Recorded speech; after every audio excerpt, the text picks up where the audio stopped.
एक पोस्टमैन ने एक घर के दरवाजे पर दस्तक देते हुए कहा, चिट्ठी ले लीजिए। अंदर से एक लड़की की आवाज़ आई, आ रही हूँ, लेकिन 3-4 मिनट तक कोई न आया तो पोस्टमैन ने फिर से कहा, अरे भाई, मकान में कोई है क्या? अपनी चिट्ठी ले लो। लड़की की फिर से आवाज़ आई, पोस्टमैन साहब, दरवाजे के नीचे से चिट्ठी अंदर डाल दीजिए, मैं आ रही हूँ। पोस्टमैन ने कहा, नहीं, मैं खड़ा हूँ। रजिस्टर्ड चिट्ठी है अनीता बहन, तुम्हारे साइन चाहिए। करीबन 6-7 मिनट बाद दरवाज़ा खुला। पोस्टमैन इस देरी के लिए झल्लाया तो था ही और उस पर चिल्लाने वाला ही था, लेकिन दरवाज़ा खुलते ही वह चौंक गया।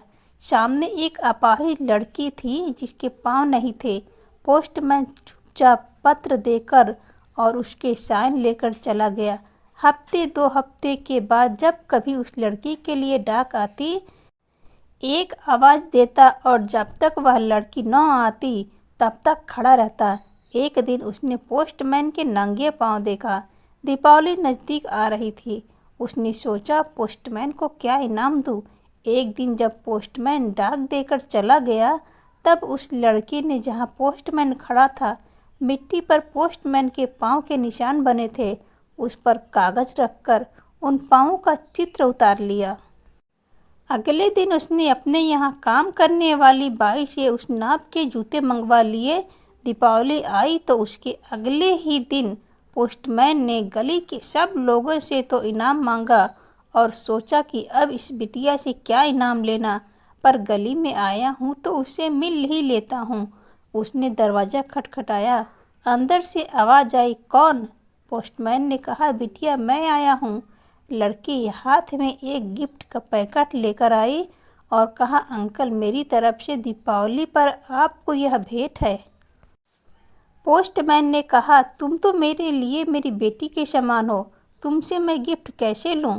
लड़की ने आग्रह किया कि मेरे इस गिफ्ट के लिए मना नहीं करें।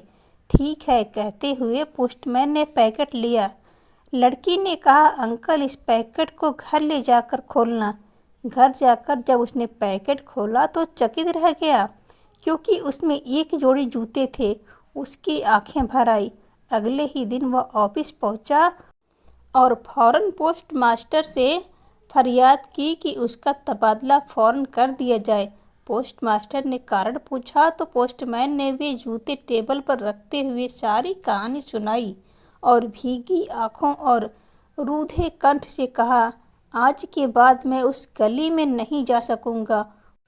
उस अपाहिज बच्ची ने तो मेरे नंगे पाँवों को जूते दे दिए, पर मैं उसे पाँव कैसे दे पाऊंगा? संवेदनशीलता यानी दूसरों के दुख दर्द को समझना, अनुभव करना और उसके दुख दर्द में भागीदारी करना, उसमें शरीक होना, यह ऐसा मानवीय गुण है जिसके बिना इंसान अधूरा है। ईश्वर से प्रार्थना है कि वह हमें संवेदनशीलता रूपी आभूषण प्रदान करे, ताकि हम दूसरों के दुख दर्द को कम करने में योगदान कर सके। संकट की घड़ी में कोई यह नहीं समझे कि वह अकेला है, अपितु उसे महसूस हो कि सारी मानवता उसके साथ है। दोस्तों, आपको यह छोटी सी कहानी कैसी लगी? अगर आपको यह कहानी थोड़ी भी पसंद आई हो तो प्लीज़ हमारे चैनल को सब्सक्राइब कीजिए, कहानी को लाइक एंड शेयर कीजिए। जल्द मिलेंगे एक और नई कहानी के साथ।